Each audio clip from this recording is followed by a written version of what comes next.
प्रधानमंत्री जी जब तक विदेश में है मैं कोई आलोचना नहीं करूंगा, लेकिन प्रधानमंत्री जी ने कल खुद ही भंडोल कर दिया। क्या हो गया आपको? विदेश में कम से कम देश की बात रखी जाए ना। ये बुरा लगा कि प्रधानमंत्री जी हो क्या गया, आप मयवाद से निकल ही नहीं पा रहे। तिरंगे में लिपटा शव, उस पर फूलमाला, श्रद्धांजलि, अगले दिन फिर बिजनेस एज यूजुअल। मुझे कष्ट इस बात का है। परसों आपकी वायर सर्विस ने मुझसे एक सवाल पूछा। मैंने कहा प्रधानमंत्री जी जब तक विदेश में है मैं कोई आलोचना नहीं करूंगा, लेकिन प्रधानमंत्री जी ने कल खुद ही भंडोल कर दिया। मेरे से पहले कुछ नहीं था, 2014 से पहले देश डिप्रेशन में था। आप सिर्फ पुराने प्रधानमंत्रियों और दलों का अपमान नहीं कर रहे हैं, असंख्य मजदूरों, किसानों, शिक्षकों, इंजीनियरों, वैज्ञानिकों, सबका अपमान कर रहे हैं। क्या हो गया आपको?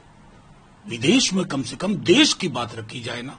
यहाँ की डोमेस्टिक पॉलिटिक्स बहुत अच्छा लगा आपने यूक्रेन वॉर के संदर्भ में कहा, लेकिन ये बुरा लगा कि प्रधानमंत्री जी हो क्या गया, आप मयवाद से निकल ही नहीं पा रहे हैं। मैं, मेरा, मुझको, इस मैंडेट के बावजूद इस पर चिंतन करने की आवश्यकता है माननीय प्रधानमंत्री जी को। सर, पिछले कुछ दिनों से जब हम देख रहे हैं आतंकी घटनाओं की, डोडा में ये एक एनकाउंटर अभी भी जारी है, वो भी कॉन्वॉय पर अटैक किया गया, क्या कहना है? देखिए, मैं लगातार आपके माध्यम से, आपकी वायर सर्विस के माध्यम से मैं ये चिंता व्यक्त कर रहा हूँ। मैं सदन में था जब 370 का मसला आया था। यूं करके वो बात बोली जा रही थी, सीना ठोक करके। अरे सीना ठोकने से बात नहीं होती है। आप नॉर्मेलिटी के लिए आपकी पहलकदमियों में क्या कमी रही?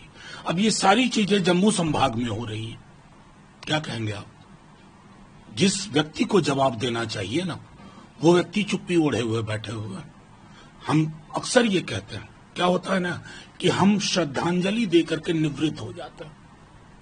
तिरंगे में लिपटा शव, उस पर फूलमाला, श्रद्धांजलि, अगले दिन फिर बिजनेस एज यूजुअल। ये नहीं चलेगा ना भाई, ये कैसे चलेगा? ये आपका हमारा मसला नहीं है, देश का मसला है। कहीं आपसे चूक हो रही है, लगातार आप स्वीकार नहीं कर पा रहे हो। Acknowledgement is the first step, फिर आगे बढ़िए।